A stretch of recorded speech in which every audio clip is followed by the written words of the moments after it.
Hi. Okay, good. If I could have your attention, please, because it's already 7 o'clock and we have a lot of ground to cover. And we want to get somewhere, at least some of us, by 9 o'clock to see the show. So, yeah, so we don't want to miss that, or at least some of us don't. So anyway, first I want to just open the PTSA meeting, which we just need about 5 minutes. I want to thank everyone for being here. Raise your hand if you're a PTA member. Raise your hand if you're going to become a PTSA member. We really need you to join. It's $20 for one person, and that money goes towards somebody knows. Teacher grants, thank you, teacher grants and school clubs, and also a lot of teacher appreciation things that we do for the teachers throughout the year, which they have made known to us are really helpful to help them feel, that sense of teamwork. And I also just discovered that they don't have their own coffee. They have to pay for their own coffee and for their own water. So they pooled together to have water bottles. So there's a jug of water every month, and it really is kind of, in fact, Mr. Palermo asked whether there was some way we could give refreshments for the college people that came to do the interviews, et cetera, and I thought, well, that's crazy. Why doesn't he just get them coffee out of the coffee room? And then I realized it's because it comes out of his pocket. So, without further ado, a gift for you, some Keurig, some tea, and some chocolates. So thank you for all you do, Mr. Palermo. So now that I see that need. Okay, so PTA business. So I think we have a financial report to pass around and quickly vote on. Sorry, we're not used to having such a large crowd, so if anybody wants one of the treasurer's reports, you're welcome to grab one. We just need to do a quick, we have to do a quick vote to approve the treasurer's report. Basically, you'll see that it balanced all the income and the expenses. We have a decent cash flow for right now, but we haven't done any of the teachers' grants, and we've only done a little bit of the hospitality events. And right now, we have about $15,000, a little over $15,000. And we were low on budget for a while, so we actually worked really hard in the past couple of years to bring that up. You also should know that one of our committees is the All-Night Grad Party, or All-Night, did I say that right? ANGC, All-Night Grad Committee, and the party that's at graduation for all the seniors, and that's right now about a $26,000 bonus budget. So we're working on that right now, fundraiser. October 28th is a Halloween party at my house, my husband's house. We live together. It's going to be a Halloween costume party, and it's $15 a piece if you sign up in advance, $20 at the door. It would be really great if you could come. It's open to the entire George Mason adult community. So we'd love to see you there. I think it'd be a great way to get to know a lot of you and just have a lot of fun and dress up. So, questions, anyone about that? Okay, so let's move for... I need somebody to move to accept the treasurer's report. Anybody? A second. All right, thank you. Anybody opposed to accepting the treasurer's report? All right, thank you. Thank you so much. Is there anything else I'm supposed to say? Okay, all right, that's right. Okay, so without further ado, thank you for coming tonight. This is something that I put on last year. I sort of decided I was going to be the college placement liaison a few years ago because I was hanging around as a parent of a sophomore with parents of juniors, and they were telling all this stuff that they learned. I was like, are we capturing this information somewhere, and how can we share it with everybody else in the community, those who don't know this tip or that tip, or wow, I wish I had known to do that, or that's a great idea, I wish I'd thought of that. So that was sort of the purpose behind this.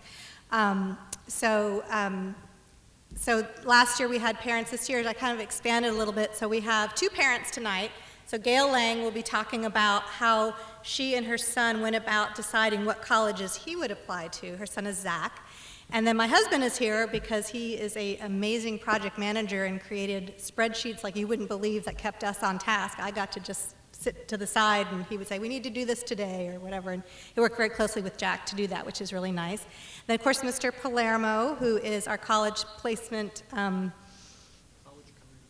College Career Coordinator. Sorry, I'm a bit tongue-tied tonight. And he's doing a great job with our counselors, and they're fantastic. I've really gotten to know them in the last year. I try to go every quarter to a meeting with the college, with the counselors, and talk about different issues, and it's really been successful to kind of share some information. Quickly, a couple things I want to think of right now. One is the kids all took the PTSA today. The results are not going to be back till either just before winter break or just after winter break. So they wanted to make sure you understood that it would be some time. And the other thing I want to make sure to say is that November 19th, the PTSA is doing the mock SAT or mock ACT.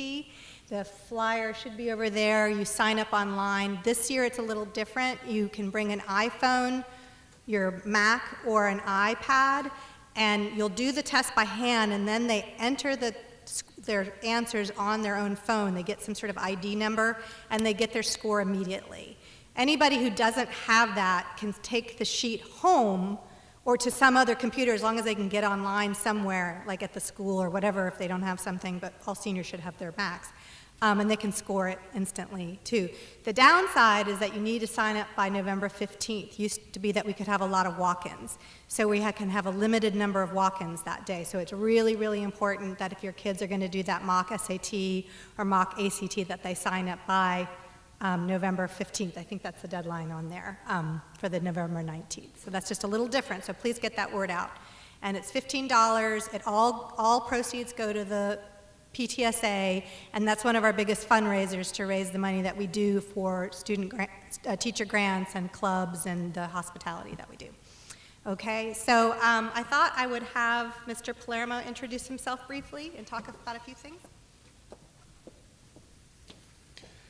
Good evening, everyone. I'm Bob Palermo, the College Career Coordinator. I am a resource for students and families for the process of moving beyond George Mason, and I work closely with the school counselors. Ms. Krasinski is the Director of Counseling, and she has a small caseload of students, and Ms. Reyes, Mr. McAdam, and Ms. Chesley are the other counselors who the students are assigned to. There will be a sophomore-junior night for parents and students that will come up in December. I'm still waiting for confirmation on the date of that, but I expect to have it any moment now, and I'll announce that in the newsletters and elsewhere. One of the things that will be happening for juniors is sometime this spring, in all likelihood, you'll register to take the ACT and or SAT, and just as an information that's not on site here at George Mason, so that you travel to Yorktown, I think, or Marshall, or other places for that. And also in December, I'll start having individual meetings with juniors, and that will run through the spring, and that will be looking at areas of interest that they have and starting to talk about the types of schools they might be interested in applying to, and size and location, and go over the Naviance Family Connection tool that there is. So that will all start really in December at this point, spending a lot of time with seniors and with college visits that have been coming to George Mason, and that's starting to wind down in the next 2 weeks. One of the things that families should do sometime for juniors is that at some point you need to have a money talk with your students, your children, about what the parameters are, so they have a good sense of as they start looking at schools, what are the possibilities, what's affordable, what's not affordable. Should be getting weekly updates from me at this point by eBlast, and students also get that through Schoology each week. It will shift to a monthly update once we get to the end of the sort of application season sometime later this fall. And on the GM website, there's information about testing, college searches, career searching, financial aid, scholarships, and through the updates, there is information about special programs, enrichment programs in the summer, other things happening during the school year, and sometimes there's some job information for the students on there as well. So glad you're all here this evening, and look forward to working with all of you and your children.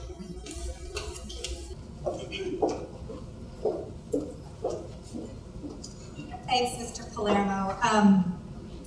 Before I introduce our guest speaker, I just wanted to say a little bit about where I am now compared to where I was a year ago, which was completely intimidated by this whole process. I put together last year a checklist of what I thought you need. I have it up on the table. A checklist of what I thought maybe we should do junior year and senior year, broken down by semester. And actually, it turned out to be pretty accurate when you look at it. And we did sort of follow it, which was start to look at signing up for ACT or SAT and training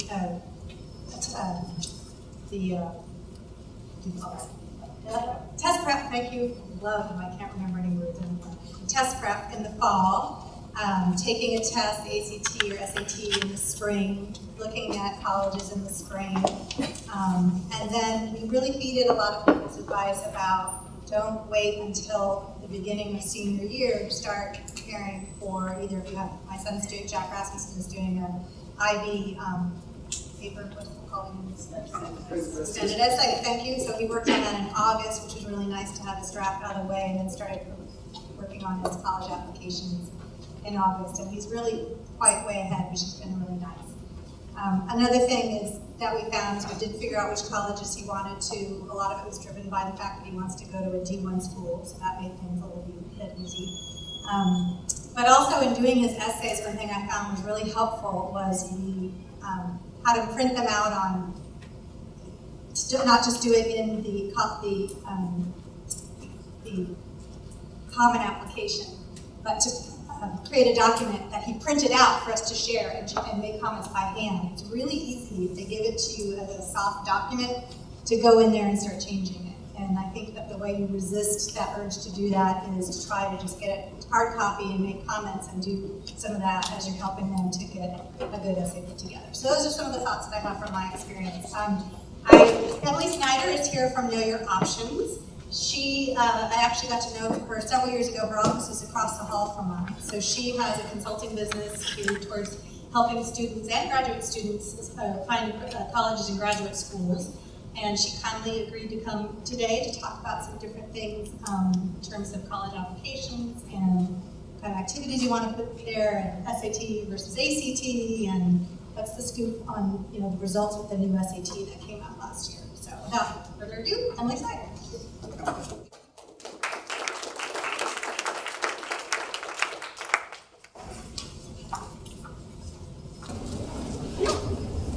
First of all, I'd like to thank Jane and Kurt and all of you here at the PTSA for inviting me to present to you tonight.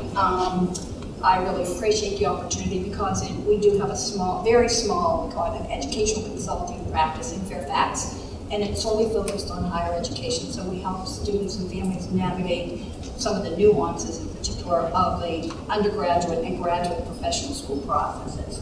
And when I say we, there's two of us, two consultants. Myself, I do the undergraduate piece. My colleague does the graduate professional school piece, and then we have the administrative personnel that helps us keep things going forward.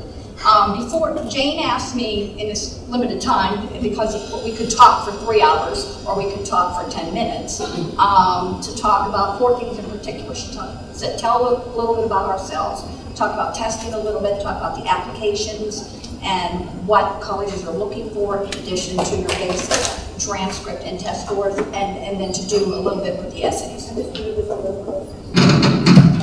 But before I get into that, just so I can sort of tailor what I want to say, can I have a show of hands of how many people in here have freshmen? Okay, sophomores? Juniors? Anybody with seniors? Okay, thank you, that kind of helps. The one thing I want to say, and I said this to Mr. Palermo and starting off, is that we are about an hour practice, and every consulting practice is different, sharing of information. And that's how I got started. So I really am thrilled to be here tonight. And one of the things we stress to the students and families we work with is your high school has more resources available to you than you're going to find anywhere else. So I would encourage you highly to take advantage of what Mr. Palermo and his counseling staff here at George Mason has to offer. What we do, although it's getting a little more challenging as the process changes, when I first got started in this in 2002, what we do is we try to complement and supplement what's happening here at the school. Although as the process changes, that gets a little more challenging, particularly when you get into the nitty-gritty of what has to happen with the applications. And I'm going to jump to that first, if that's okay. The class of 2018 is going to be faced with making a decision about which application you want to use. Most schools are going to offer you more than one choice. So you want to do your research, and you want to go to commonapp.org. You want to go to a site called Coalition. It's called the Coalition. If you go Google Coalition, that'll give you the information you need there. There's an application there that a lot of colleges will be using. And then you want to go to a site called CAPEX. And those should be the three, it's CAPPEX. And those should be the three basic applications that most colleges will use. And for the class of 2018, that's going to be really key because it's the first time you're going to have that many choices at a significant amount of schools. When colleges are looking at students' applications, there's a lot of discussion about what exactly are they looking for. And it varies school by school. The larger the institution, the more it's going to be numbers driven. So big state institutions, just by virtue of their size, are going to be really looking at the GPA and the test scores first. And then they get into the other things that they ask students to submit. The smaller the college, the more holistic they're going to look at the application. So you want to keep that in mind when you're helping your students put together their applications for each school. All colleges want to, if you can help your student focus on three things: who they are, what their values are, and that's where we get into some discussion about the essays, and why they're choosing that particular college. That's going to make the crux of the application. From big schools to small schools, they're looking for those three pieces. Again, at the smaller liberal arts college where they have more time to go through the application, they're going to ask for more details, but at the bigger schools, that's still what they're trying to get to. They want to know, what do you have to offer them, and what can they offer the student? Because there's a big focus now on student retention, student success rate, getting jobs. So you want to think about it from that perspective rather than them just getting in. What will they be able to bring away from it, and what can they give to the college? Are they going to be engaged in the community? They're looking at, after they look at the transcript, that's going to be the first and foremost, they're going to look at the transcript. George Mason has a phenomenal curriculum, and that plays well to colleges. They want students who they know have shown that whose transcript shows that they can be successful in college based on how they performed in high school. So they want to see that they've taken courses that your high school offered and done well in those courses. So I am not advocating, and nobody should be advocating, that everybody take IB classes. What you want to do is help your child in working with the school counselors to structure a curriculum that's going to benefit them, that they can do well in, based on what their interests are. And if they're undecided, that doesn't matter either. Beyond the test scores and the grades, and not all colleges look at test scores, so you want to pay attention to, are they test optional, which means they don't have to submit test scores? Are the requirements, if you don't submit test scores, what else do you have to submit? Or do they not care about test scores at all? So each college is very different. Again, the bigger the school, the more likely they are to use those test scores in their evaluation process. But beyond that, they're looking at things like activities, they're looking at essays, they're looking at recommendations. I would say those are the three main pieces of information that they're looking at in addition to the transcript and or test scores. There's also something emerging that's also going to emerge for the class of 2018 is online student profiles. It's called online student profiles. Online student profiles. With the coalition application, there's something called a student locker, and the student fills in information about themselves, and then they can select different pieces from that can go into their application. With the Common App, right now, they are partnering with a company called Zeemee, Zeemee.com. And for the class of 2017, the Zeemee profiles at some colleges are optional. So you do want to start to look at that Zeemee account to get a sense of how can I help my child put together an online profile that's going to let the college know who they are. So that's going to be key too for the class, particularly for the class of 2018. Every college looks at the application differently. So when you look at the website for each college, you look at the admissions page, help your student look at the academic page. What do they offer academically? What do they offer in terms of student life? And that will give you a sense of what they're looking for in that application. You really want that application to be your student's voice that, again, tells them the who, the what, and the why. In terms of testing, I was actually at a meeting today with a number of other colleagues and 3 test prep companies, so I have some pretty up-to-date information for you. And what I can tell you as of today and what the SAT and ACT results have shown so far, as changes have occurred since last March, and there have been slight changes to the ACT as well, is that the tests are beginning to mirror each other. So where before you could say, okay, my student is a stronger ACT test taker than an SAT test taker, it's not going to be quite as easy to do that. So what we're recommending, and I know you just said something about there's a mock ACT, SAT, I would tell you to have your child take advantage of that to see where their strengths are on those mock tests. And then you can kind of move them in that direction. The other thing that you want to think about is I would recommend you not have your student take any SAT or ACT without some type of test prep. Now, College Board offers free test prep, as does ACT, but College Board has partnered with a company called Khan Academy, and they can go online and you can do free test prep. The reason you want to make sure you do that test prep before you go into taking these exams is because every college has a different testing policy. A college could be test optional. A college could say you are required and you have to send all of the tests that you've taken, or they can allow you to pick and choose what tests you want to take.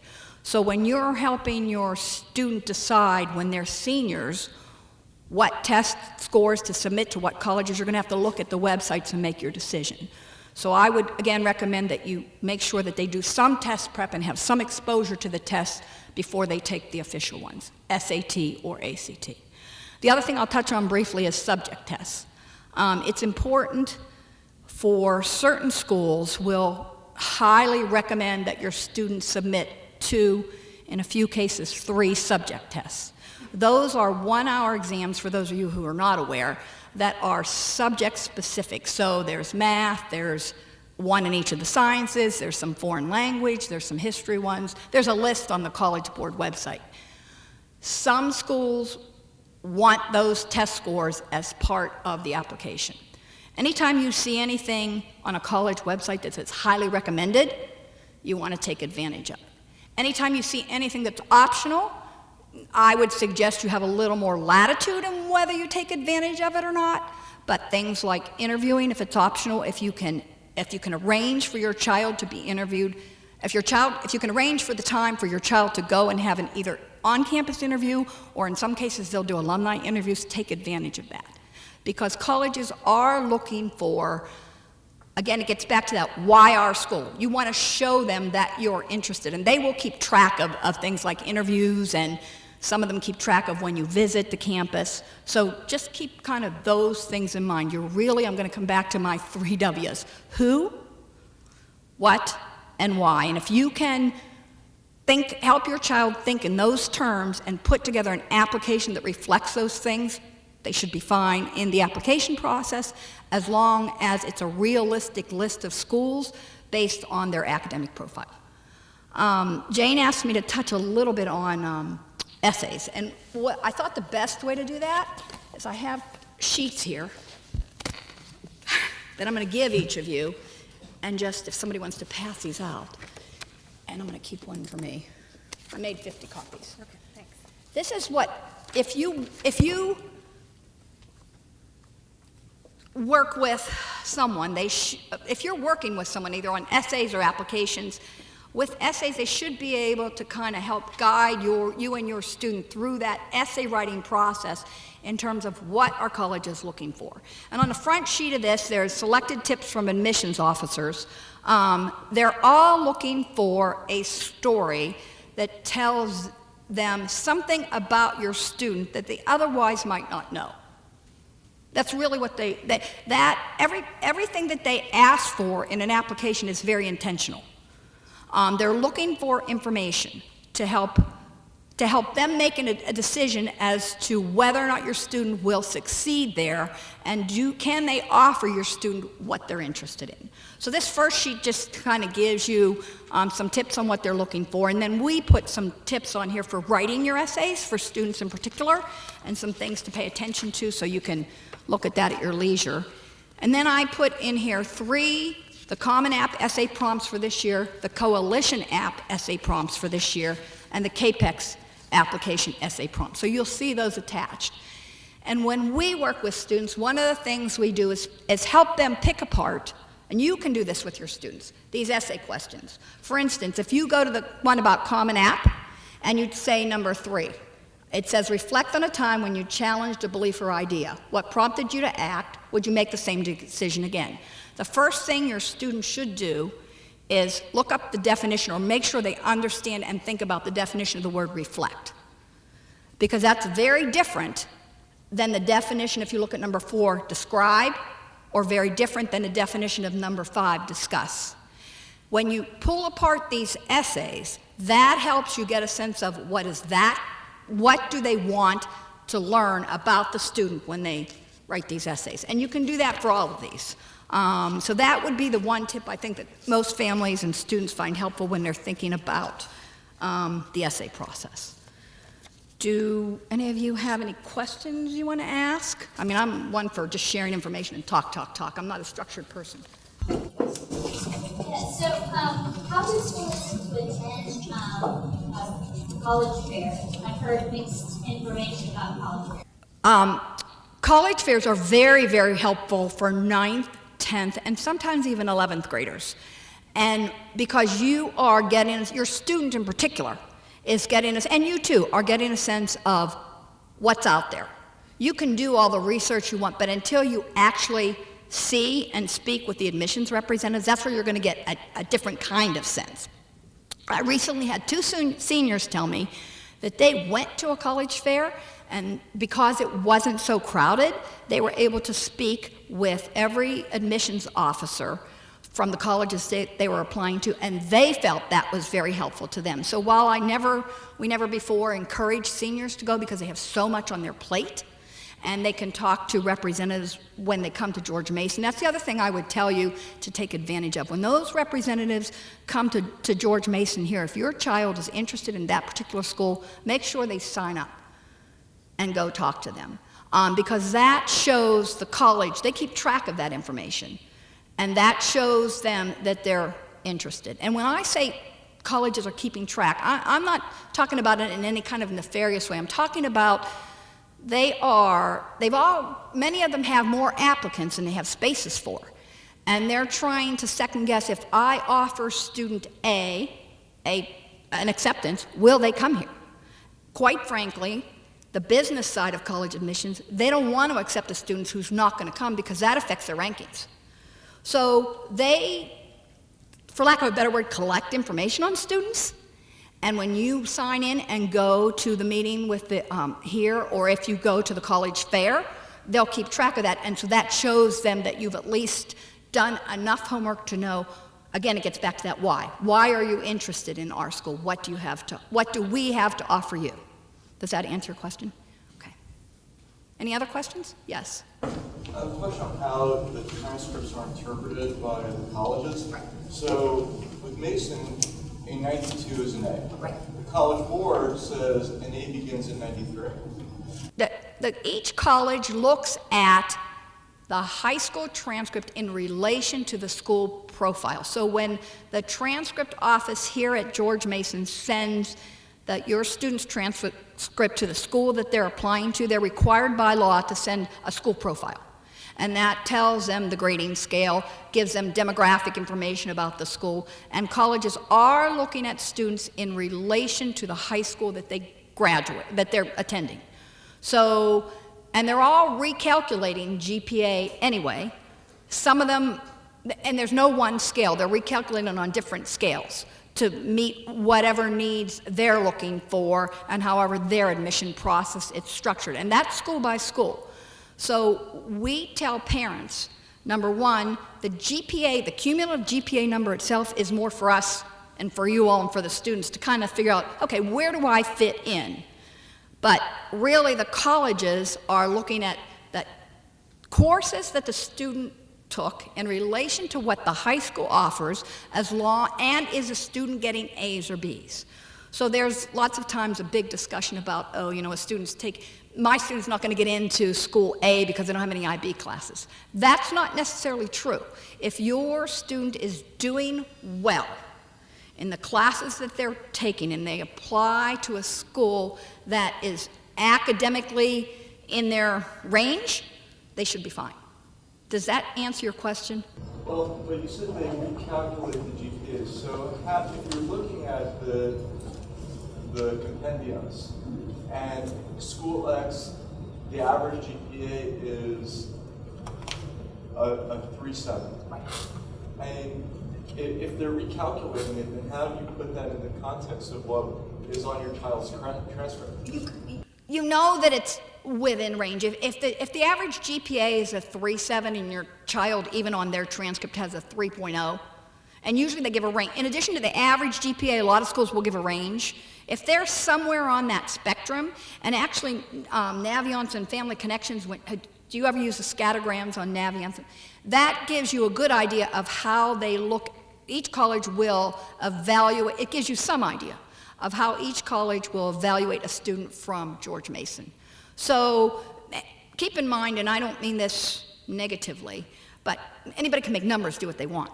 And sometimes numbers are, we all have to be aware that to a degree college is business, and so they're thinking about rankings. So sometimes you see those numbers, and while I'm not saying they're not accurate, but they don't give you the whole picture of where your child would fit in if they choose to apply or if you choose to have them not apply. What I will tell you is to use them to be realistic. Use them as a guide. Don't use them as if my child's not in this range, they're not going to get in. But use them as I said, if the average GPA is 3.7 and your child's a 3.0, and you can find the 50% range, and it's like, say, if the average is 3.7, say it's a 3.4 to a 3.9, and they're a 3.0, what else do they have that will compensate for that a little bit less GPA than what the college is looking for in their middle 50%? Admissions is an art. It's not a science. So just keep that in mind when you're talking particularly about admissions.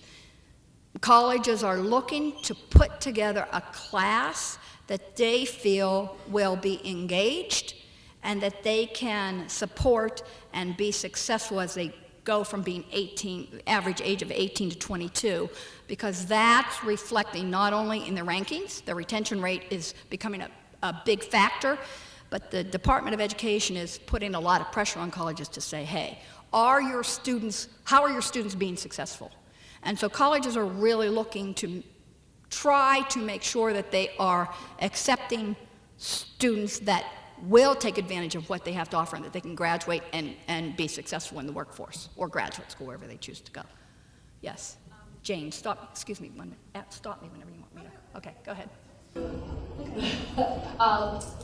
You said ACT and SAT are starting to mirror each other, and that is probably good news for those of us with up and coming in. Can you give us any kind of barometer of kind of when they didn't mirror each other? Sure. We're trying to decide which you want to take first. Which one of these? They did not mirror each other until March of 2016. They were two entirely different tests that measured different skill sets. SAT was more critical thinking, abstract reasoning based. ACT was more curriculum based, with the understanding that there yet is no national curriculum. So they kind of had a I see someone laughing back there. I'm with you, I think, already. They kind of had a barometer of what the Department of Education would like to see in terms of a national curriculum, and the ACT was sort of geared towards that. The history behind this, which I think is relevant to your question, is for years, the ACT was a test for whatever reasons, an assessment test that was given mostly in the Midwest. SAT was a reasoning test that was given mostly on the East Coast, in the South, and on the West Coast. So somewhere along the way over the years, and those of us who have been in this field a long time, and I've been in it a long time, will tell you that when U.S. News first came out with their rankings, that's when the shift started to happen. So now, one of the reasons the College Board decided to redesign the SAT was because, first of all, competition. The ACT was beginning to overtake them in terms of number of students taking the exam. Number two, they hired someone named David Coleman, who was very much, to be president, who was and still is very much an advocate of a national curriculum. So the test has shifted. So right now, if you have a student with identified learning disabilities where processing speed is an issue, then they may do better, every student's different, on the SAT, because the ACT has more questions in the same amount of time. So timing becomes an issue. That's how test prep kind of took itself off when, not too long ago, test prep was basically for the SAT and the ACT because it was supposedly curriculum-based. You don't really need test prep. But as things shifted, and as changes were made, some slight, some intense, it's all shifted, and now I said we wouldn't recommend anybody take one of these tests without test prep. Does that answer your question? Okay. One more question for Emily before we move on. Anybody? Well, thank you. Thank you very much. Thank you.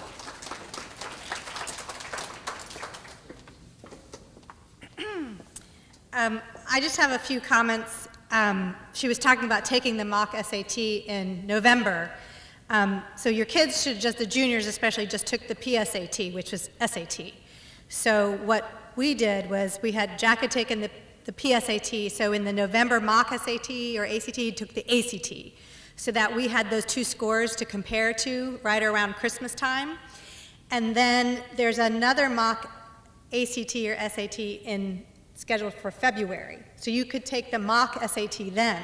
You can take some of these courses to try to gear which ones you think your son is doing better on. So that's one way that we did it. So our son actually ended up only taking the ACT.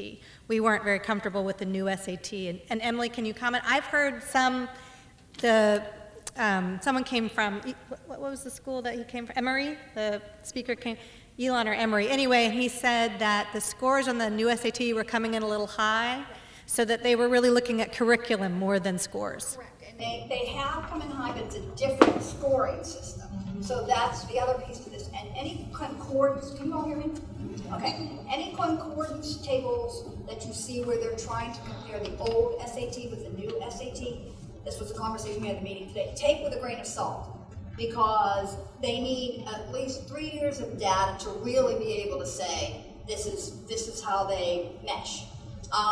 But everybody needs something for the class of 2017, because some students are submitting the old SAT and some students are submitting the new. And while we feel really comfortable that he took the ACT because they do have that history of scores, it is going to be hard for the school to compare someone who's taken only the ACT with someone who's taken only the new SAT, because how do you don't quite have an apples to apples if you don't know your SAT, what the new SAT scores are panning, the history. What I will tell you, and again, this came up today, so it was interesting that I went to this today before coming here, is that colleges are aware of intricately aware, actually, and so should a good test prep company be intricately aware of what the changes are and how that's impacted scoring, and so colleges are taking that into consideration. So we're guinea pigs this year, unfortunately. That's basically what it comes down to. I also wanted to reiterate something Mr. Palermo said, and thank you for speaking so highly of our counseling staff, because we are very proud of them. But Mr. Palermo's newsletter has been great.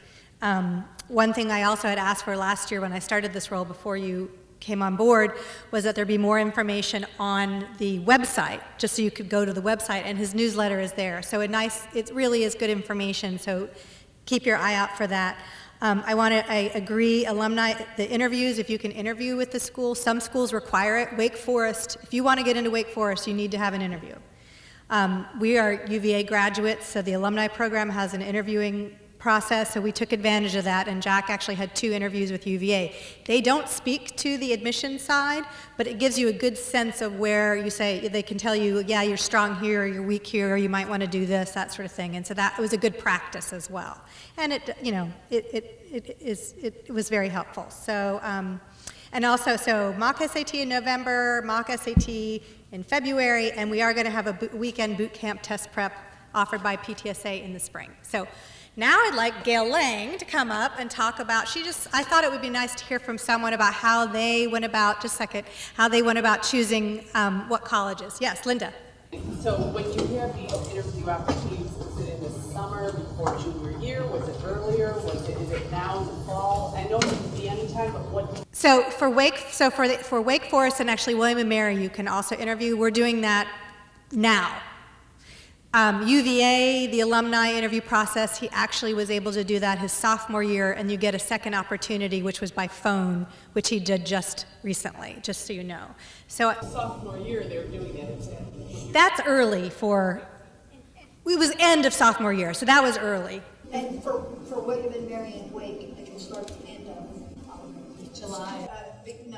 From May to fall. So from May at the end of junior year, you can sign up. So a lot of students do it over the summer. Yeah, we're actually a little late, I think, in the interviews. We're kind of squeezing them in. Yes? What grades do you recommend taking mock SAT? It depends on your kid. If they're an anxious kid, you might not want to overtest them, but anybody can take it. I mean, it doesn't mean anything. It's a practice test. I mean, even if you bomb it, other than if they maybe take that to heart too much, it's just a practice test. So really, it's geared for juniors and, I guess, sophomores, but I saw freshmen come in, so it just depends a lot on your kid. But it is the full-on test, because of the freshmen, and I think freshmen took a different PSAT today than everybody else, basically. So anyway, Gail's going to talk about how she... Just kind of quickly,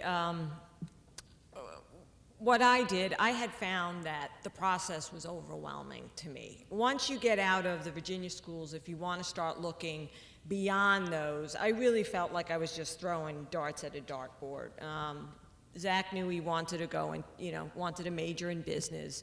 It's funny, you talk to your kids and you say, what's important to you? And it's like, well, I want to be somewhere warm. Okay, that narrows down a lot, so I won't pick any, we won't look at anything, northeast or, up in Michigan or anywhere where there's a lot of snow. I went to school at Syracuse. I'm a Syracuse graduate. And I think it came about, unfortunately, if you go to a northern school, don't take them there in the wintertime, because, of course, that's what I did, and he called it Siberia and had all kinds of groanings about how could anybody go to school there. So anyway, yes, no, he didn't. So I had this very general, which, for a 17-year-old boy kind of made sense, and was really feeling like I was shooting in the dark. And what I would highly recommend is talking to a counselor about some more very specific information having to do with what schools might really be a good fit for your kid. I know Emily does it. Through Annette Hennessy, which her name was on the board before, was referred to, and I know our counselors can do it too, a counselor over at Gonzaga High School who works privately,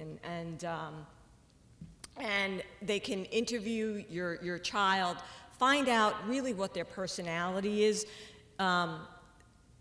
What tends to happen in things like this is you get very overwhelmed and you feel like you're at the mercy of these schools, and you forget that you're also a consumer here, and at the end of the day, we may be laying out $200,000 if you're going to a school that you're going to pay full price at, out of state in tuition. One of the schools we were looking at was Tulane, and you look on their website and they say it's $67,000 a year, and you go, okay. And then they tell you, don't worry about the number, right? Because 80% of the kids who go there don't wind up paying that, between financial aid or scholarships or merit or this and that. And I think, well, I'm gonna, who's that 20%? But anyway. So it can be very overwhelming, especially once you get out of state and you start looking at even the state schools out of state are looking at $35,000 and $40,000, and you start saying, okay, this is a big chunk of money we're investing. I want them to get the education that they need. You want them to be happy. You want them to do well, and it kind of pulls you back from this panic of I need to get my kid into school. They all wind up somewhere, and I haven't heard from other parents who have come before me that their kids really made horrible mistakes and they're miserable.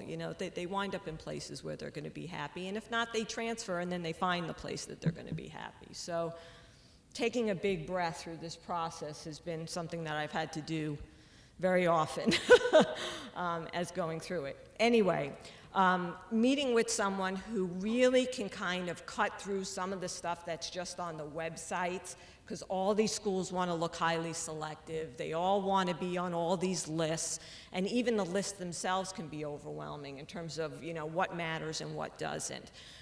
Can really, really be very helpful. And it helps you narrow down schools, and that's exactly what I did. I went to this person, met with Zachary for an hour, met with us for an hour, and then they put together a list based on how he's done in school, what his strengths are, what his interests are, of what he would call foundation schools. So those are schools you're, without them saying guaranteed you're going to get into, good possible schools, and what might be called reach schools, because you want to have schools in each one of those categories. A number of things I learned from this person was that private institutions outside of the state, because they want to have a lot of diversity, if you go farther away, they want kids from all over the country. You may have a better chance of getting into a harder school that's not as geographically close to you. Again, don't look at the sticker price on the schools that they have on the website, because a lot of them will just give you money based on how well the kids have scored on there. And if I'm saying anything that's okay, wrong, please, I'm just repeating what I heard. She's nodding her head. Okay, good. I don't want to give out any wrong information. That based on, merit, they call it merit, what the GPA, they probably have formulas, and GPA and grades and kind of thing, we're going to give you this much of a deduction. So to kind of think outside the box, obviously if you want to go to a Virginia school and that's where the kid wants to wind up, that's fine, but to think farther and wider maybe than you might ultimately be initially thinking also gives you a lot of different of opportunities to look at, because there's a lot of schools out there, and there are many schools that I had never heard of that are very strong schools now that weren't strong when I was going to school. So we also tend to think of all the big names we know, and we just start picking based on that. And there's a lot of really good schools out there that are up and coming that, maybe the name wasn't as popular as when we were going to school, or wasn't considered as strong, and is now. So just being open and taking a deep breath, and then really listening to what your kid is saying in terms of what they want to do and where they want to go and what they like. At first I kind of cringed when, he said, I just want to go somewhere warm. I was like, this is what we're basing a $200,000 decision on. But, they need to go where they're going to be happy too. So that's my advice. yeah. The second, what Gail said, we went through this last year with our firstborn. Right now, you're thinking this is the biggest thing you've ever done is get your kid into college. It's going to hit you at some point. The biggest thing is what they're going to do in college for 4 years. They have to be happy. It's not getting in the door, it's what they do when they get there. This is not the biggest thing. It's what they do when they get there. They have to be comfortable, they have to be happy. But there's not one good school, it's not getting in the door. That isn't it. It's what they're going to do when they get there. So that takes some of the pressure off. And you're thinking you've got one big thing and this is everything. It's like everything they've ever done in their life. No, it's not. Can I just interject one thing? And you would be surprised, Virginia is we're very fortunate as citizens of Virginia to have a phenomenal public higher education system. I mean, it's, most states don't have the wide variety of options for students that we have here in Virginia. However, you would be surprised coming from this area how many of the other schools will make it worth your while and worth your students' while to come there. And it actually can be even more financially affordable if it's the right environment for the student. So just keep that in mind when you're looking to keep those options open. Some questions about list making. Like, how large should the list be and how many in each category? Is the foundation likely in reach? And Okay, well, it varies. I mean, I've heard some people who are applying to 2 schools. You know, this counselor told me you want to keep it 8 or less. And going through the process, because we're kind of in that category, he wanted to apply to a number of schools and kind of then, he visited the ones in Virginia, but the outside of the state, it was the choice of doing a road trip beforehand or seeing what schools we got into and then doing the road trip after and kind of, I think, making it a bit of an adventure, you know, visiting different cities and seeing different things. And that's the route we decided to go. I was at a presentation by Tulane University, had Representative O'Rourke at Yorktown, who was very, very good. And he is actually a recent graduate of Tulane and remembers his process in high school. He said he did the week-long trip and, you know, hardly remembered the schools he went through because he saw so many at one time. So you may want to avoid the, you know, big group spring break visits, 10 school kinds of things. But as you're going through the application process, the number of schools you do does add stress to the process because while they have that common app, what I've been finding is each of the schools still have their own little things on those apps. So you may load your common app essay that you've worked on and perfected, and then they have 2 more questions that require 200 to 400 words that get to exactly what Emily was talking about, that's going to need just as much work. And these application deadlines come up fast, and they're usually run fairly close together. So it'll be October 15th, November 1st, November 15th. If you're doing 6 or 7 schools in those early applications, it's a lot. So you may want to, you know, see about how many you're choosing. They usually say what, two in each category, 2 in your 2 to 3. We recommend anywhere between 7 to 8 for the average student, with the cautionary tone that if you're applying to the top tier schools, it's usually 10 to 12 because those schools are more of a wild card. If you're qualified to apply there, then so is everybody else. So your chances are, how they look at you is different. So, but generally, it's 7 to 8 is a really good number. Some students do less. Then we encourage them to make sure that list is really balanced with more on the end of foundation, and maybe only 1 reach school as opposed to 2 or 3. Okay, thank you. So I have just a couple comments on that. So yeah, we went and looked at some different schools, and it was interesting. We did sort of the UNC, Wake Forest, Duke trip at spring break. We all loved UNC, we all loved Wake Forest, and all 4 of us walked on Duke and were like, oh my God, this place is scary, I would never go here. Because it looked like a cat to us. We had this reaction, and I thought it was spring break. I mean, for them, for the school, because there was nobody there. And my friend went down the next week and said, no, the week you were there was not spring break. And I thought there was nobody out. So she calls it my friend calls it the Frisbee test. Is there anybody out playing Frisbee out there? Because if they're not, that's probably a scary place to go. So that was just us. We were not up on the Duke. Yeah, we did, Bob, we were doing about 5 or 6 schools, and I'm the one in the household who said, hey, where do you want to live? And then figure out what school's there. That's how I would do it. I'd be like, yeah, I'd love to live in, South Florida. Is there a good school down there? And I'm all over Tulane because I would love to live in New Orleans. But as I said, Jack made it easy for us that he wanted to do D1 and didn't want to be cold. So I guess he's got one that he has. We have family from Michigan, so we're looking up at University of Michigan, but we're hoping for a couple different schools to say yes first. And then, yes, the more schools you apply to, then the more things you have to fill out, the more essays you have to write, and that gets a little overwhelming, and how do you keep that organized? But I will say it's kind of fun. So Wake Forest, they have a really detailed application, and and I'm going to share a couple answers that Jack gave. So one question was, who would you like to have speak at your graduation ceremony in 2021, whatever it is? Jack wrote Seth MacFarlane. So I just think that's hysterical. That really says a lot about who you're going to put down. Are you going to put some, like the president or Seth MacFarlane? And then another one was tell us what the title of your autobiography is.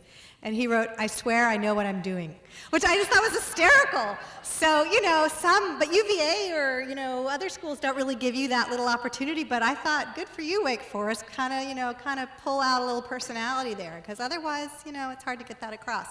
So now the best man in the world is going to speak to you, my husband, Kurt Rasmussen, who is a project manager for a living, and he has kept everything very, very organized. So he's going to share with you how he kept it all organized. It may not be how you want to do it. You may not be this style at all, but he wanted to show you what works for us and our family and what worked for him. So thank you.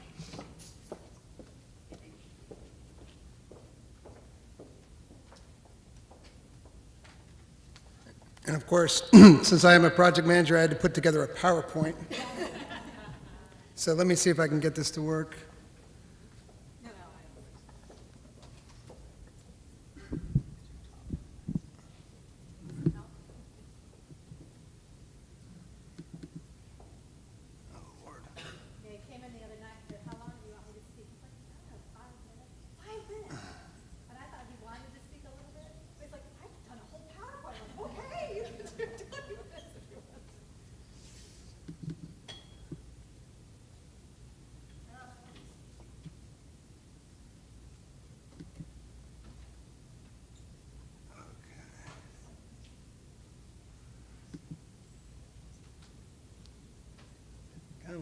Okay. Hi, I'm Kurt Rasmussen. So thank you, Jane, and thanks for the rest of the speakers. Great information. I'm hoping that I will add a little bit to your application process. I'm looking at this from a little bit of a different angle. I'm obviously a parent as well. Jack is a senior. Jane's already given you some information on that. But a year ago, as a junior, I was sitting in the same seat as a lot of you. I know there's a lot of parents of juniors out here and thinking, oh my God, there's so much we have to do. How the heck are we ever going to be organized enough to get all this done? So we started a little bit earlier than that. One of the things that I'd like to articulate is that, start as early as possible. Start getting organized. So I know that, the way that we did it is probably not for everyone, but I think there's some bits and pieces that everyone can take away from this. And if afterwards you have any questions, you can always submit them to me. You can get my email address or Jane's, and I'm happy to talk about this. This one thing is, it's a scary process, and sometimes parents don't like to talk with other parents because you get nervous about it. We're open to talk about anything that we've experienced or anything that we can give you as advice. It may not be right, but it's always helpful to get someone else's opinion. So I called the presentation Strategy by Rasmussen, and understanding that this approach may not be for everyone. It kept me organized and it kept me sane. It was not perfect. I mean, there were times where we were scrambling, but from my perspective and from Jack's, it was. And the one thing that you need to know is that, this is a team effort. I talked to some other parents who said, listen, it's really their decision, so I'm going to leave it up to them. And I thought to myself, we've spent 17 years pushing them to get the best grades they can and do all the extracurriculars and prepare themselves for college. Now's not the time for me to check out and say, okay, I'll just leave it up, Jack. Let me know when you're done, and we'll hit the submit button and then cross our fingers. So, I said, we sat down and said, okay, this is a team effort, and we're going to do this together over the next X number of months.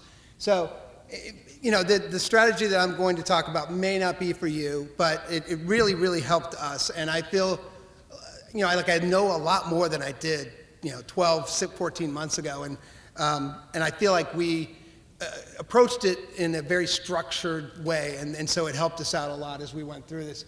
So my key takeaway from the entire process, and we're not done yet, we're just starting to submit our applications now, is that use every resource at your disposal. You've heard from Mr. Palermo here, you've heard about our great counselors, you've heard about Naviance. My God, use Naviance. There's a ton of information out there, from scholarships to college information to other resources. Talk to your counselors. Tell your kids to go in and speak with them early and often. That they have a lot of information, and don't do this alone. Talk to someone like Emily here about what you want to do and where you want to go. Gail gave some great information there about what they went through. If you've got the capability to do that, do it. I mean, it's really going to help you out. It's going to help you to formulate your information and then ultimately make, hopefully, what is an informed and the best decision possible for your child. I can't reiterate enough that the planning part of this was huge for us. I mean, we sat down and we treated this like a project. My wife, Jane and I and Jack were all the co-project managers, and we said, okay, we're gonna be very, very, very proactive about understanding exactly what we need to do and then going out and executing against it. So I'm not sure you can see all this, but we broke it down essentially into whatever that 7 categories. So we started off preparing for the test. We knew that we had to take a bunch of tests, and when are these tests going to take place? What are they about? We researched the ACT, we researched the SAT, we took a prep class for the PSAT to find out, is he any good at this? That was very helpful. So we ultimately decided to take a prep class, and we went through Kaplan, and we researched that and found that Kaplan had a good reputation, et cetera. So we signed up to take the prep class for both the ACT and the PSAT, and it was really helpful. You take a lot of practice tests, you have a lot of practice questions, you can ask the teachers, you can either do it classroom or online. It was really, really helpful. So your preparation for the test is really key, and they say that your score will go up by X% if you really throw your energy into taking the prep. And for the PSAT, we took the prep class in the summer, so it didn't impact his junior year at the beginning, so that was very helpful. Then scheduling and taking the test, and I'll go over each one of these. And then what's your inventory of potential colleges? Gail talked about that. It's, you start out with a big number, and then you whittle it down, and you say, okay, I finally got my 7 or 8 schools, which was what we started with a list of about 25, and we got it down to 7 or 8 at the end. And all based, we didn't do this and then tell him what he was going to do. This was a joint effort, so he had all the say into this. And then the college visits, we've kind of talked about that. And then the application process, financial aid and scholarships, and the college selection. So taking the first step. So what we did is we created a spreadsheet with all of these tasks. And someone might hear, oh my God, a task list. I couldn't even think of probably doing that. But it really, really was helpful, because what we did is we sat starting in August of 2015, and this goes about 300 lines long through right now. And then we tracked it. It was either the task was not started, it was in process, or it was complete. So luckily the ones that are in 2015 are complete, or we'd be in trouble. But so we went through that, and I kept growing, and every week I would update it, and we'd sit down with Jack and go over it and say, okay, so what aren't we doing? Or what are we doing? What have we gotten done? What's coming up?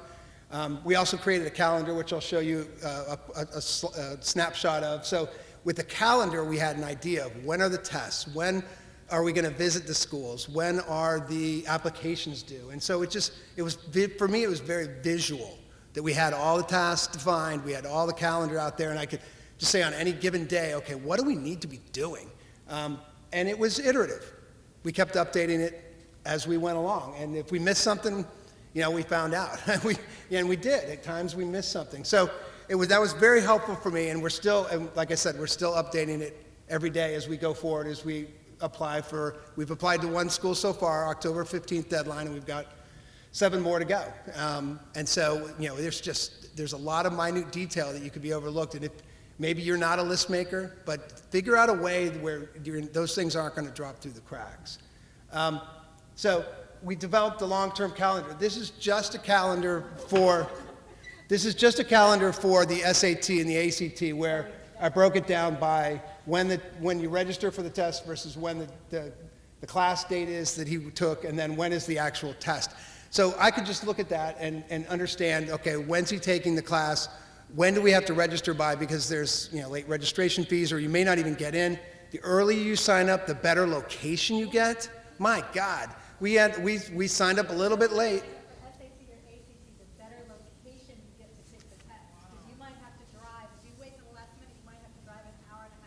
So yeah, I ended up in Manassas for the SAT subject test because we waited a little long on the SAT subject test. So don't be afraid to sign up early.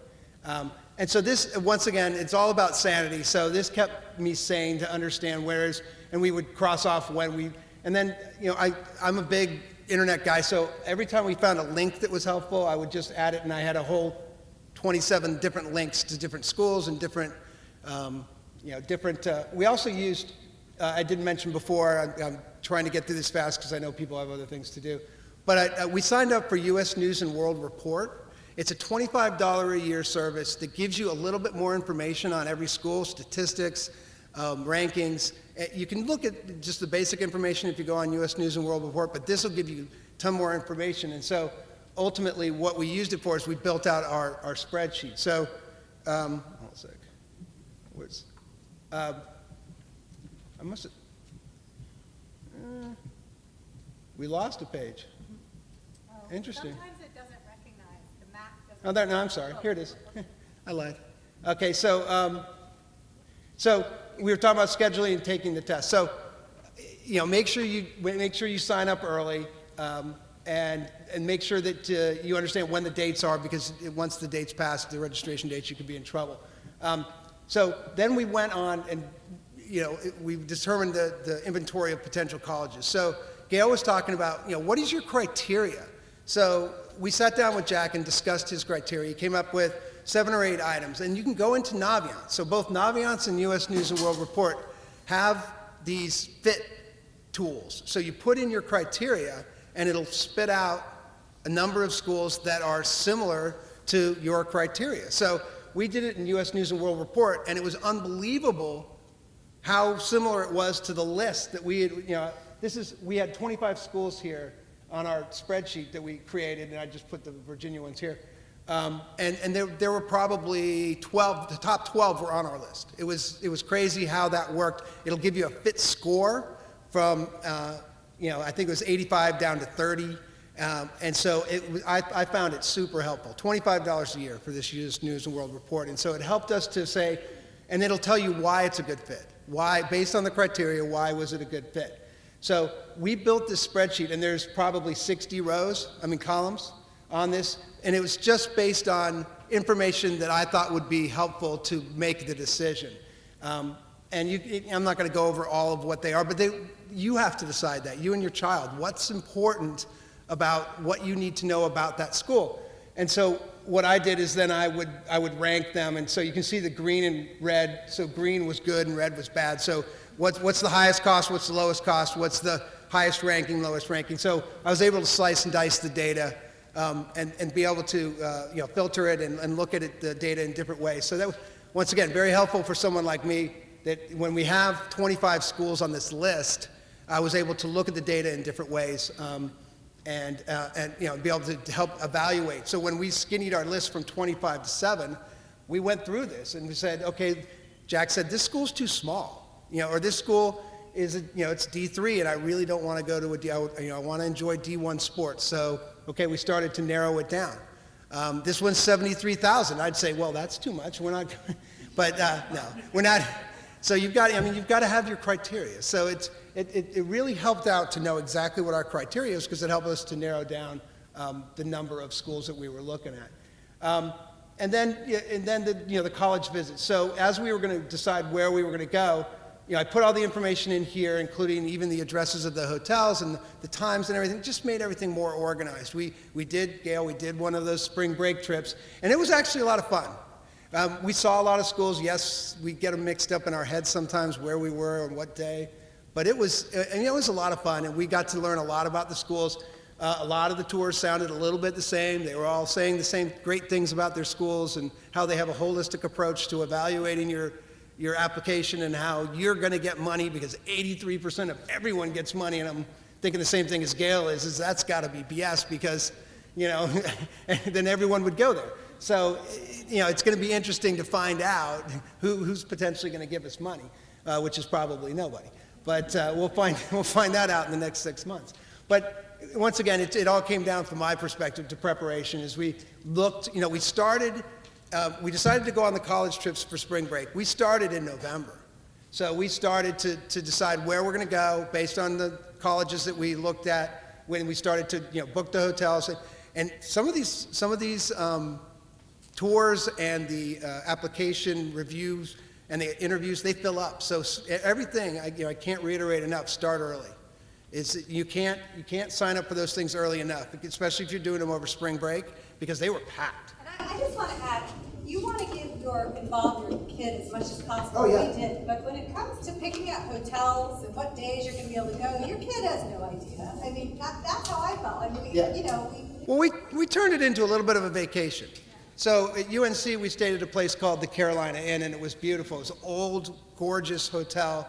We turned it, and we went to nice restaurants. We just had fun, and it was a good time. So, but we also learned a lot about each one of the schools. But we did it early so that we would, we found that other people were saying, "Hey, I couldn't get in that day because it was full," and so it's all about the preparation. And then now with the applications, we're going through that. Do not underestimate how long it takes to fill out the Common App and do all the essays. As Jane said, the Common App opened on, Emily, keep me straight here, August 1st. So Jack came back from governor's school on July 30th, and he spent the next 2 weeks working on, we set aside those 2 weeks, and he spent those 2 weeks working on because we knew senior year is going to be tough. It's going to be busy. And so by the time we went on vacation the third week of August, he was 75% done. We knew what his essay choices were. We knew what his answers were to the short answers and what activities he put in. They weren't all, we wouldn't agree with all of them, but it was a great first cut, and it gave us something to react to. We didn't get that involved in editing his essays or anything, but we wanted to look at them. And so, and it's amazing. If you wait until school starts, it's going to be a struggle to get all that done. As Gail said, my God, October 15th, November 1st, November 15th, and then January 1st are the days. And they're going to come up on you, and you're going to be scrambling to write your essay. And you're going to be like, okay, we didn't even review this. I've heard people at work talk about that. And if one piece of advice I got, and I did live through this first part.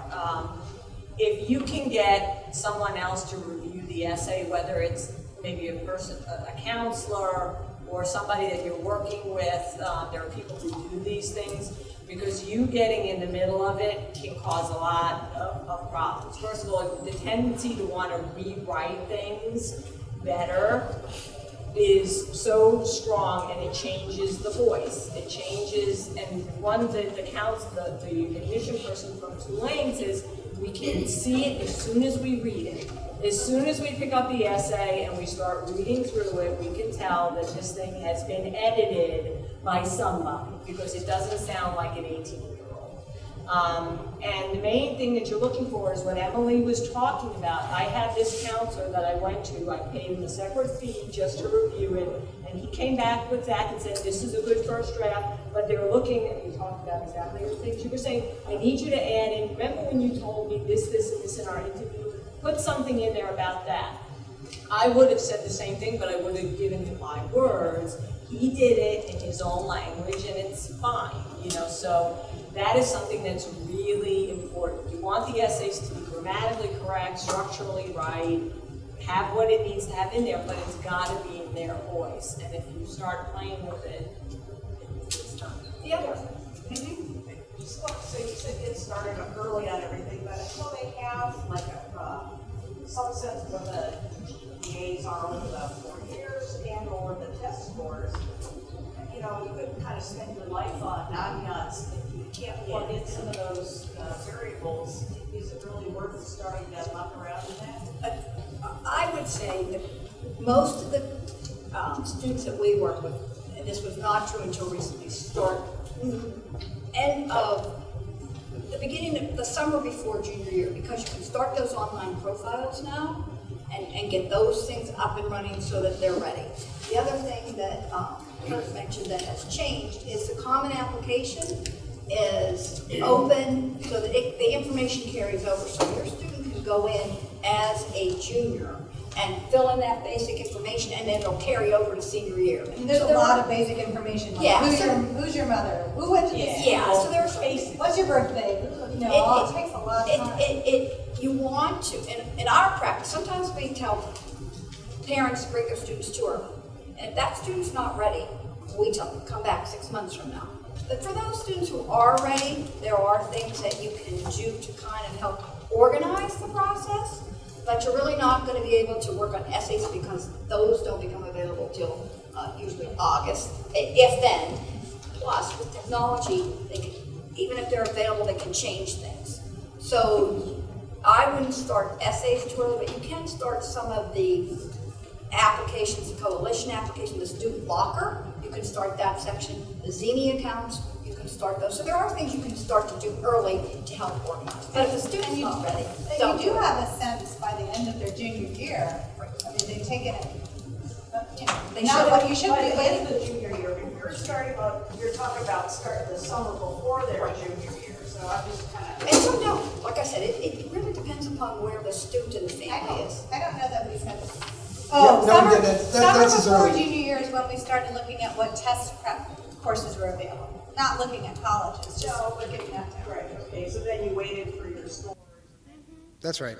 That's right. And I didn't put a timeline on here, but we went through the first round of test taking before we did the criteria, and then it was probably early January, or I mean late first semester of his junior year where we started to do the criteria and then develop the list of schools, because we knew that we wanted to go visit some schools at spring break. So, you know, I know it is a little early. Sometimes you don't know. It's a scary proposition to say. You know that there might get scores that you put up some schools up there that you're going to have to cut off your list. You just know that. The other thing I would suggest is that you don't take any, unless you're an athlete and you know you're highly recruited, you don't take any tests prior to junior year, and that for most students start in the spring. However, sometimes the ACT you can start a little bit in the fall.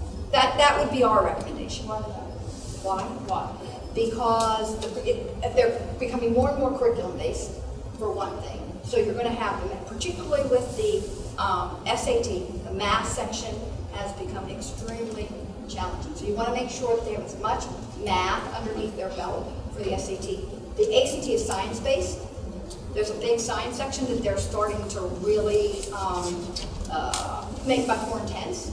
So you want to make sure that they have the curriculum behind them, since the tests are more curriculum-based, to be able to help them maximize their scores so that they're not taking it 3 or 4 times.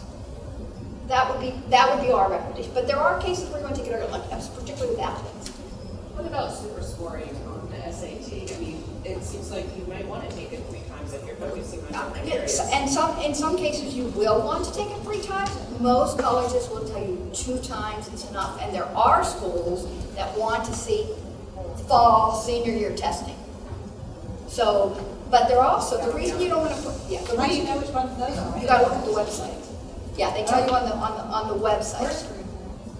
It depends on the school.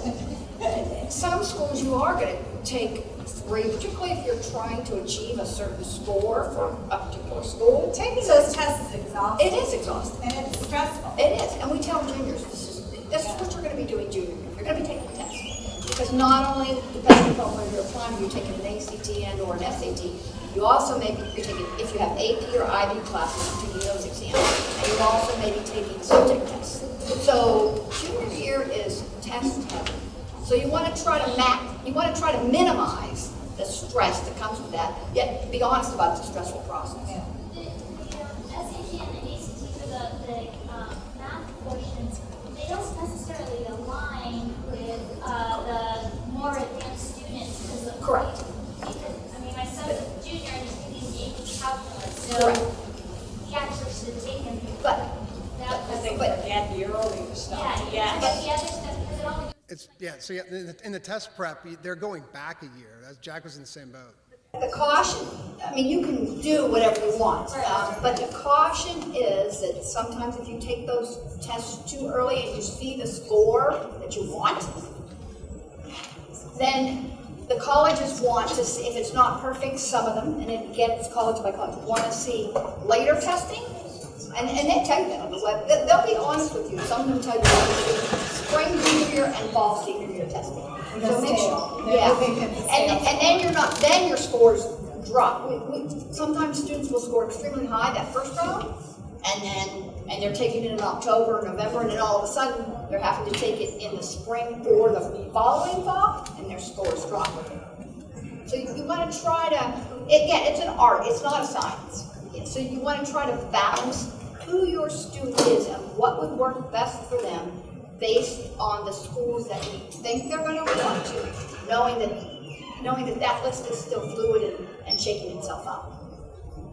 In a similar thought on the subject tests, we found that some of the subject tests tested their junior year stuff, and some of the subject tests tested their senior year stuff, like, oh, you should have taken that physics class last year when he was taking physics. So align your curriculum with your subject. Right, biology, any of the sciences, the math, and at this meeting that I was at today, there was a discussion about, there's 2 levels of math, and there was a discussion about more and more colleges are looking at only the higher level, as College Board changes their focus and makes math more of a priority, that the math one maybe become non-existent shortly. So do you want to see, is your student in honors, I don't know George Mason's curriculum, but if you have honors, pre-calc, trig, and they're going to take AP, calculus, usually that math too, they're well prepared for the math too, usually.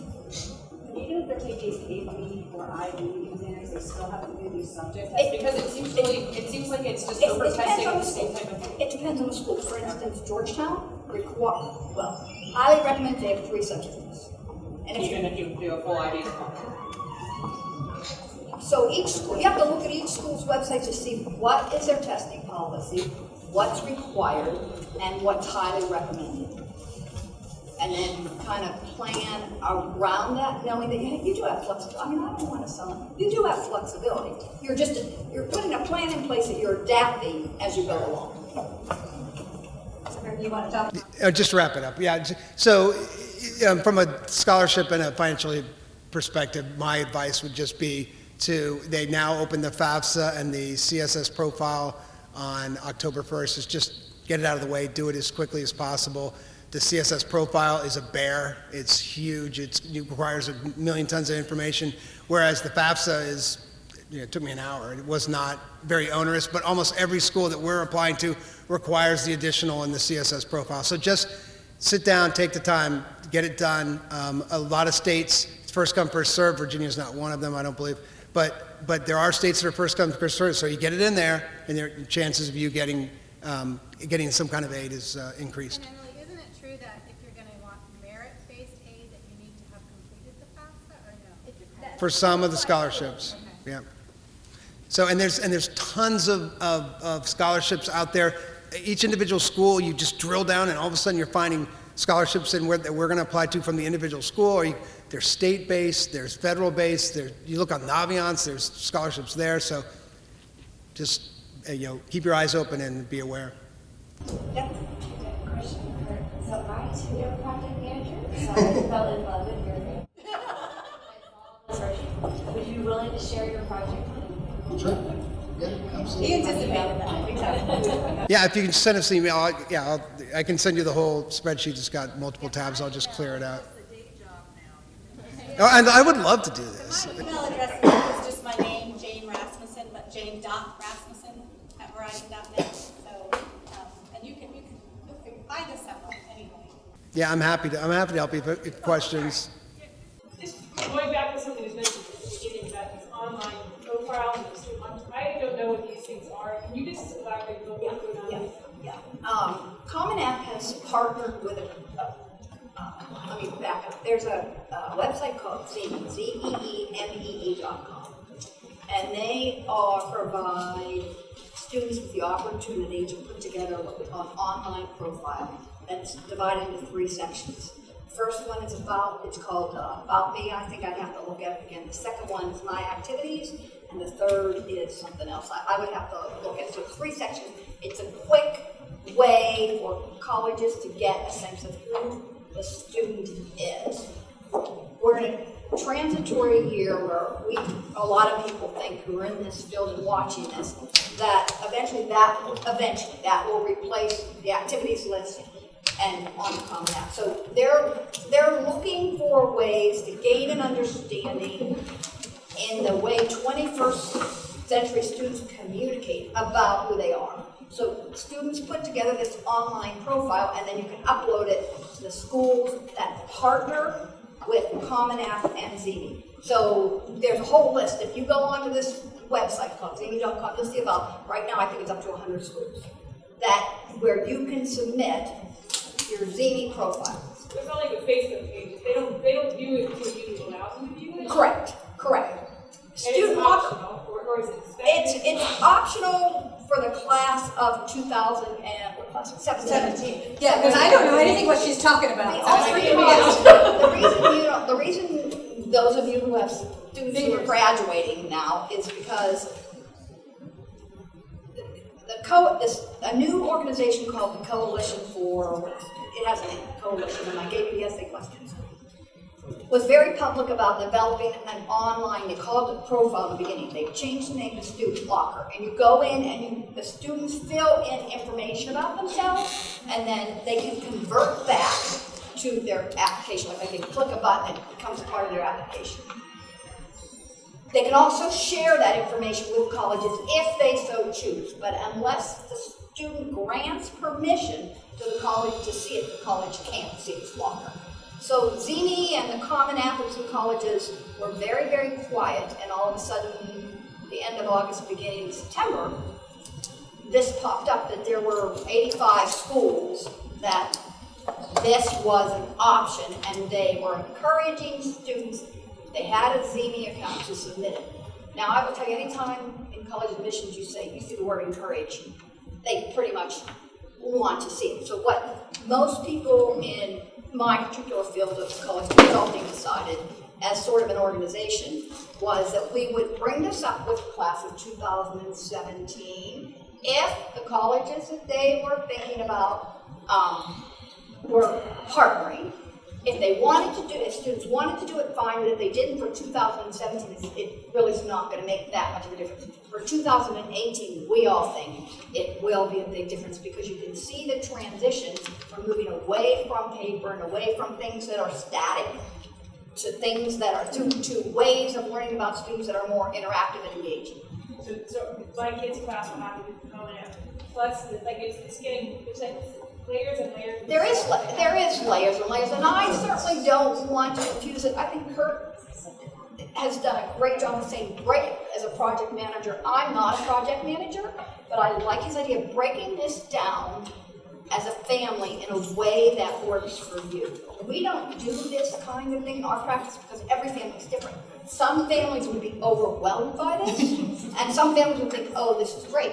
So what we do is say, here's what you need to do, and we can help you figure it out in a way that works for you. But take it step by step. Don't get overwhelmed.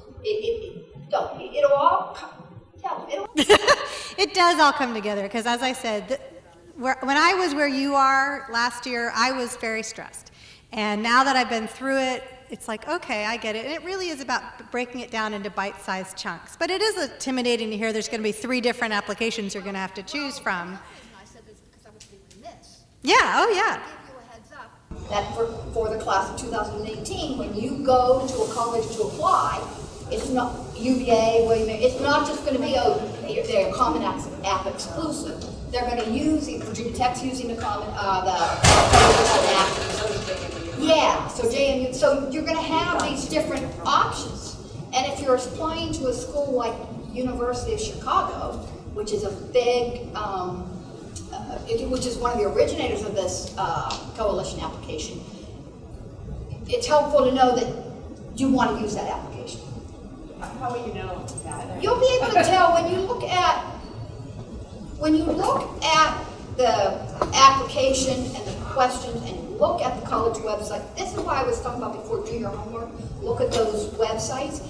You'll be able to kind of say, okay, this looks, it's sort of intuitive, but you'll be able to tell which one you should kind of use. And they all say, and I believe they mean this, in the end, whichever one you, as long as you submit one and do it completely, you'll be okay, but sometimes there are little nuances in the process that you might want to think about using one over the other. I know you want to have a question, but it's getting really late, and I think people are itching to get going. Emily will be here to answer a question, or you can take her card, or Mr. Palermo.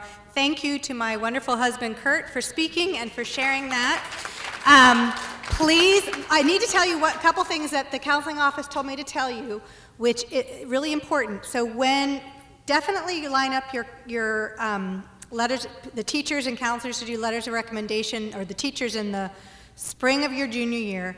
When you go into Naviance and say, okay, counselor, I'm ready for you to write your letter, you need to do it at least 3 weeks before your deadline. They need 3 weeks.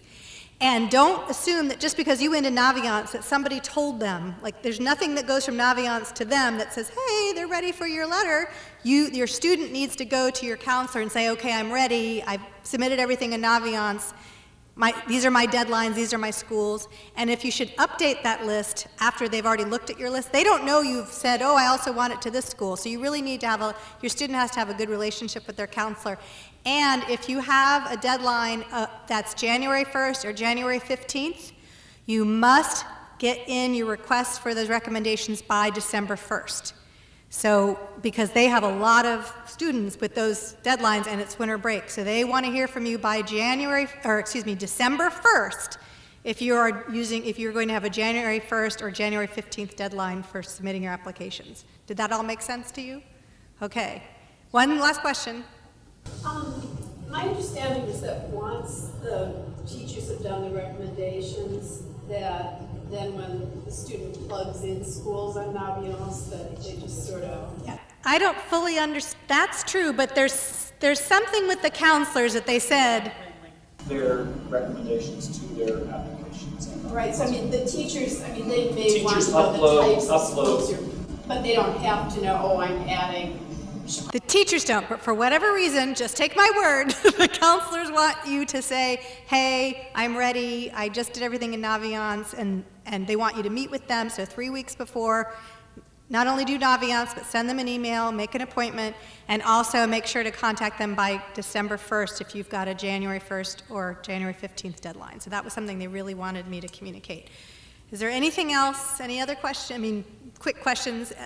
So thank you so much for our presenters. Thanks for your patience. This is a lot of information. Please, I want to see you in a costume. Costumes are encouraged, which means required on October 28th at my house. So thank you.